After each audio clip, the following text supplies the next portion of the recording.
નમસ્કાર દોસ્તો, હું છું નીતિન. આપ સૌનું હેલ્થઅપની અંદર સ્વાગત કરીએ છીએ.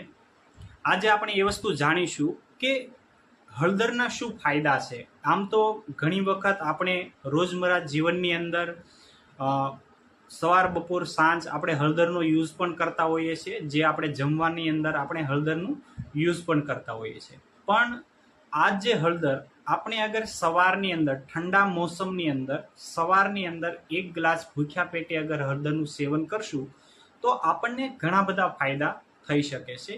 એવા લોકો જેને કંઈક ને કંઈક પ્રોબ્લેમ આવે છે એવા લોકો માટે આ વિડીયો ખૂબ ફાયદાકારક છે.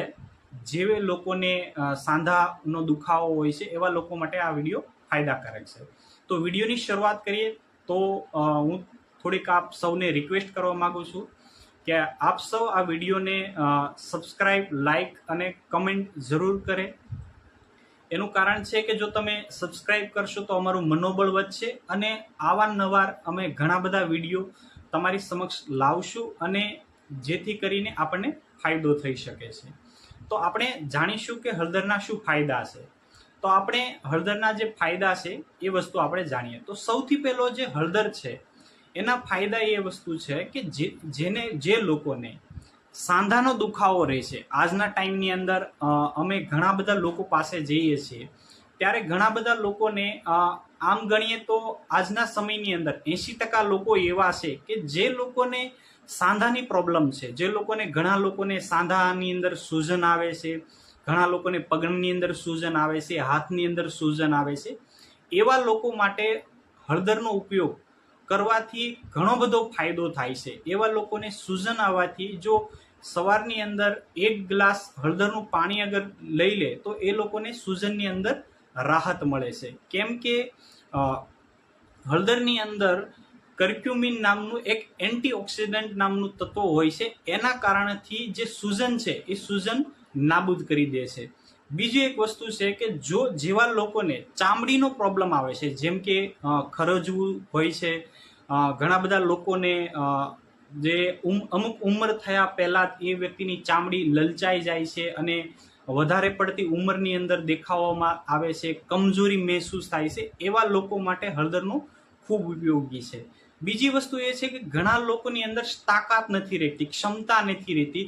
ઘણા લોકોને ચક્કર આવે છે કે જેથી કરીને બ્લડની અંદર પ્રોબ્લેમ આવે છે. તો એવા લોકો માટે પણ હળદરનો ઉપયોગ કરવાની અંદર સારામાં સારી ફાયદોકારક થઈ શકે છે.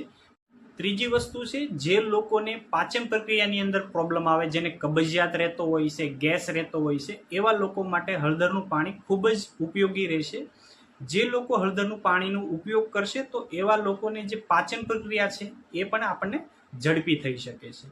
ચોથું હળદરના પાણીનો ઉપયોગ એ છે કે જે લોકોને લીવરની પ્રોબ્લેમ રહે છે. જો આજના ટાઈમની અંદર તો ઘણા બધા લોકોને લીવરની પ્રોબ્લેમ હોય જ છે. એનું કારણ એ છે કે આજના સમયની અંદર ઘણા બધા લોકો તંબાકુ છે, સિગરેટ છે, બીડી, માવા, વિમલનો ઉપયોગ કરે છે. એ વસ્તુથી આપણા જે શરીરની અંદર જે લીવર છે એ લીવરની અંદર ઘણી વખત લીવરની અંદર સૂજન આવે છે, યા તો આપણે ઘણી વખત લીવરની અંદર દુખાવો થાય છે, ઘણી વખત લીવરની અંદર ફેટી લીવરનો પ્રોબ્લેમ આવે છે. તો આવા લોકો જો હળદરનો ઉપયોગ કરે તો એવા લોકોને લીવરનો જે પ્રોબ્લેમ આવે છે એ પ્રોબ્લેમ ટળી શકે છે. તો આવા બધા વસ્તુથી લીવરની જે સમસ્યા છે એ આપણની કમ્પ્લીટ થઈ શકે છે. તો હળદરનો ઉપયોગ જે છે એ ઘણી બધી વસ્તુથી કામ આવે છે. તો આપણે આ જે હળદરનું પાણી છે એનો ઉપયોગ કઈ રીતે કરવું એ આપણે જાણીશું. તો સૌથી પહેલા જે લોકોને સાંધા દુખાવામાં કે જે લોકોની સૂજન આવવાની અંદર છે એ લોકો હળદરની સાથે જો દૂધની અંદર હળદર નાખીને ઉપયોગ કરે તો એ લોકો માટે વધારે સારું છે. બીજી વસ્તુ છે, યા તો તમે 1 ગ્લાસ નોર્મલ પાણી લો, એની અંદર થોડીક હળદર, જો તમારી પાસે ગીલી હળદર હોય, જો તાજી હળદર હોય તો પણ તમે નાખી શકો છો, અથવા જો તમારી પાસે કોરી પણ હળદર હોય, સૂકી હળદર હોય, એ પણ તમે નાખી શકો છો. 1 ગ્લાસ નોર્મલ પાણીની અંદર થોડી હળદર નાખી અને સવારની અંદર જ્યારે પણ તમે જાગો છો ત્યારે જ્યારે નાસ્તા કર્યા પહેલા તમારે લેવું અને સાંજે જ્યારે પણ આપણે સૂતા ટાઈમે લેવું જરૂરી છે. ત્યારબાદ એવા લોકોને પણ આ વસ્તુ નુકસાન, કારણ કે સિક્કાના બે પહેલું હોય છે. કારણ કે જે હળદરથી ઘણી વસ્તુ નુકસાનકારક બી છે, તો એવા લોકોને પણ આ હળદરનું પાણી લેવું જરૂરી નથી. એવા લોકોને જરૂરી નથી કે જે લોકોને પથરીનો દુખાવો છે, જે લોકોને પથરીની પ્રોબ્લેમ હોય છે, એવા લોકોને હળદરનું પાણી લેવું નહીં. બીજી વસ્તુ છે પ્રેગ્નન્સી, યાની કે જે મહિલાઓને પ્રેગ્નન્સીનો પ્રોબ્લેમ હોય છે, એ લોકોએ હળદરનું પાણી ન લેવું.